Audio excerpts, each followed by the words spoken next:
সকলোকে পুনৰবাৰ এটা ভিডিঅ'লৈ স্বাগতম জনাইছো। আজি মই দ্বাদশ শ্ৰেণীৰ জন কিটছে লিখা এ থিং অফ বিউটি নামৰ কবিতাটো আলোচনা কৰিম। About the poet John Keats 1795-1821 was a British romantic poet. John Keats আছিল এজন ব্ৰিটিছ ৰোমান্টিক ভাৱধাৰাৰ কবি। Although trained to be a surgeon, Keats decided to devote himself wholly to poetry. যদিও প্ৰশিক্ষণ লৈছিল এজন শল্য চিকিৎসক হিচাপে, কিটছে সিদ্ধান্ত কৰিছিল উৎসৰ্গা কৰিবলৈ সম্পূৰ্ণভাৱে নিজকে কবিতা সাহিত্যত।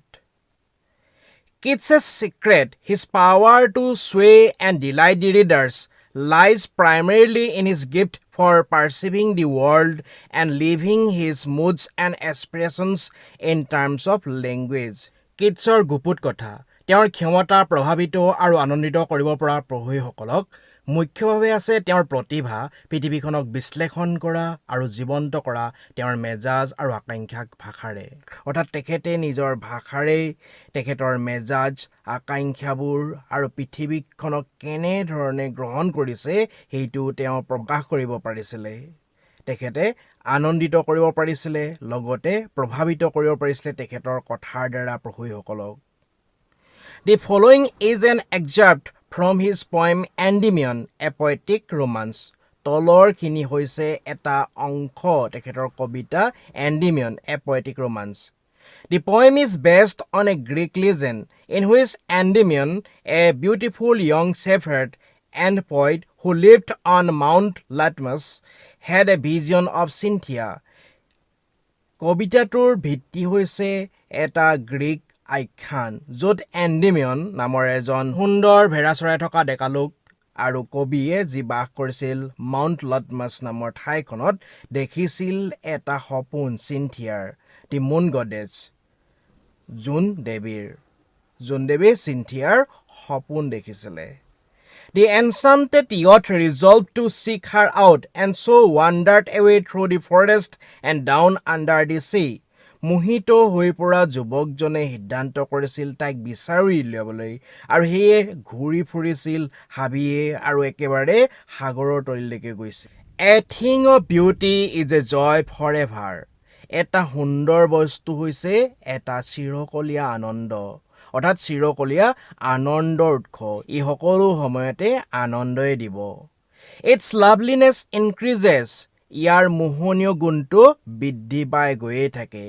ই এটা মনত চিৰস্থায়ী চাপ বহায় আৰু যিমানে ভবা হয় সিমানে আমাৰ কল্পনা শক্তিয়ে ইয়াৰ লগত ৰহন সানি গৈ থাকে আৰু মোহনীয় গুণটো ইয়াৰ বৃদ্ধি পাই সেয়ে গৈয়ে থাকে। It will never pass into nothingness.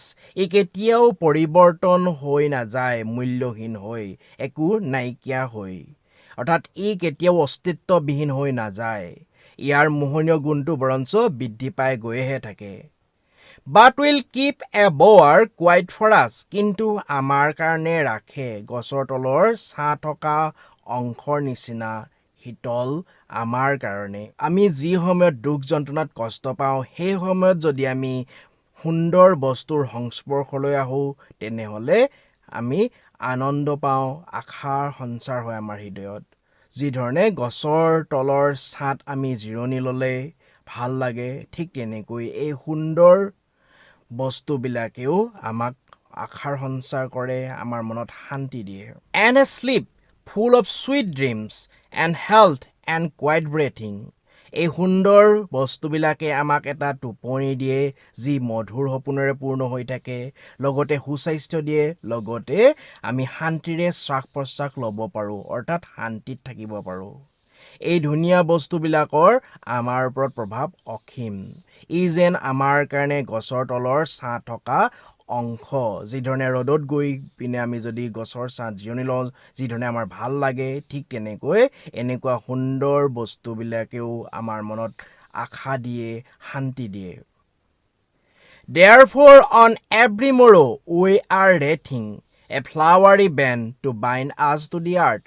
সেইকাৰণে প্ৰতিটো ৰাতিপুৱাই অৰ্থাৎ সদায় আমি গুঠি আছো এডাল ফুলৰ মালা যিয়ে আমাক পৃথিৱীৰ লগত জড়িত কৰি ৰাখে বান্ধি ৰাখে অৰ্থাৎ এনেকুৱা সুন্দৰ বস্তুবিলাক থকাৰ কাৰণেই আমি পাৰ্থিৱ বস্তুবিলাকৰ লগত জড়িত হৈ আছো পৃথিৱীত জীয়াই আছো নহ'লে আশাবিহীন হৈ পৰিব মানুহৰ অন্তৰ দুখেৰে অনবৰতে পূৰ্ণ হৈ থাকিব Spite of despondence of the inhuman dirt of noble natures of the gloomy days of all the unhealthy and our darkened ways made for our searching হতাশা সত্ত্বেও ভয়ানকভাৱে কমি যোৱা সৎ চৰিত্ৰৰ অৰ্থাৎ ভাল লোকৰ ঠিক তেনেকৈ দুখেৰে পূৰ্ণ দিনবিলাক আৰু অস্বাস্থ্যকৰ আৰু সহজে বুজি নোপোৱা কথাবিলাক যিবিলাক আমি অনুসন্ধান কৰিলেও বুজি নাপাওঁ ভালধৰণে চোৱা চিতা কৰিলেও বুজি নাপাওঁ সেইবিলাকে আমাৰ জীৱনটো দুখেৰে পূৰ্ণ কৰি তোলে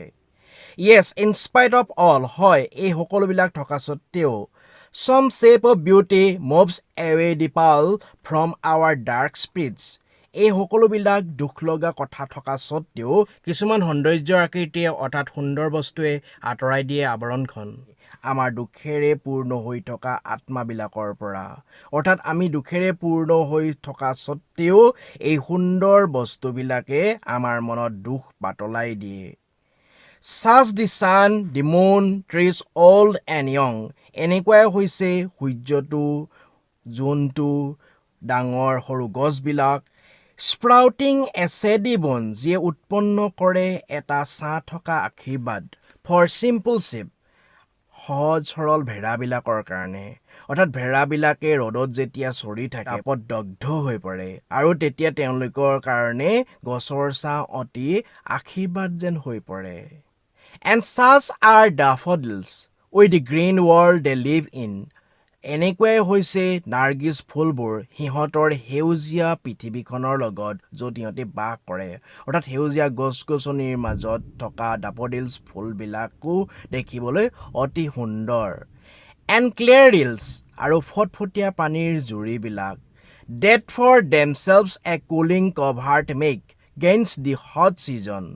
ফটফটীয়া পানীৰ জুৰিবোৰ যিবিলাকে নিজে জোপোহানিৰ আশ্ৰয়স্থল বনাই লয় গ্ৰীষ্ম ঋতুৰ বিৰুদ্ধে ৰক্ষা পাবলৈ অৰ্থাৎ গ্ৰীষ্ম ঋতুত যাতে পানী গৰম হৈ সহজে বাষ্পীভৱন হৈ যাব নোৱাৰে তাৰ কাৰণে এনেকুৱা জুৰিবিলাকৰ কাষে কাষে জোপোহা গছ গজি উঠে এয়া হৈছে কুলিং কভাৰ্ট অৰ্থাৎ শীতলকাৰী আশ্ৰয়স্থল ফলত এতিয়া পানী সহজে বাষ্পীভৱন হৈ নাযায় পানী সহজে গৰম নহয় কাৰণ কাষে কাষে এনেকুৱা জোপোহা গছ-গছনি থাকে যিয়ে পানী অংশ ঢাকি ৰাখে The mid forest break rich with a sprinkling of fair musk rose blooms হাবিৰ মাজত থকা জোপোহানিত য'ত অতি বেছি পৰিমাণে সুন্দৰ সুন্দৰ বগা বনৰীয়া গোলাপবিলাক ফুলি থাকে হিচৰিত হয় এইবিলাক হৈছে সুন্দৰ বস্তুৰ উদাহৰণ And such too is the grandeur of the domes আৰু এনেকুৱাই হৈছে বৈভৱ ভগৱানৰ শেষ সিদ্ধান্তৰ দিনা We have imagined for the mighty dead আমি কল্পনা কৰোঁ প্ৰকাণ্ড মৃত লোকসকল মহান মৃত লোকসকলৰ কাৰণে যি আমি কল্পনা কৰোঁ যে ভগৱানে তেওঁলোকক এটা বিশেষ উপহাৰ দিব তেওঁলোকৰ কিবা এটা ভাল কৰি দিব দুমছৰ দিনা অৰ্থাৎ শেষ সিদ্ধান্তৰ দিনা শেষ বিচাৰৰ দিনা ভগৱানে সেই কথাষাৰ ভাবি আমি প্ৰেৰণা পাওঁ ভাল কাম কৰিবলৈ All lovely tales we have heard or read সকলো মনোমোহা কাহিনী যিবিলাক আমি শুনিছোঁ নাইবা পঢ়িছোঁ সেইবিলাকেও আমাক প্ৰেৰণা দিয়ে মনত আশাৰ সঞ্চাৰ কৰে ভাল কাম কৰিবলৈ জীৱনটো আগবঢ়াই নিবলৈ এই সকলোবিলাকৰ সেইকাৰণে কবিয়ে কৈছে An endless fountain of immortal drink pouring unto us from the heavens brink এটা শেষবিহীন ঝৰ্ণা অমৰ পানীয় বিধৰ অৰ্থাৎ অমিতৰ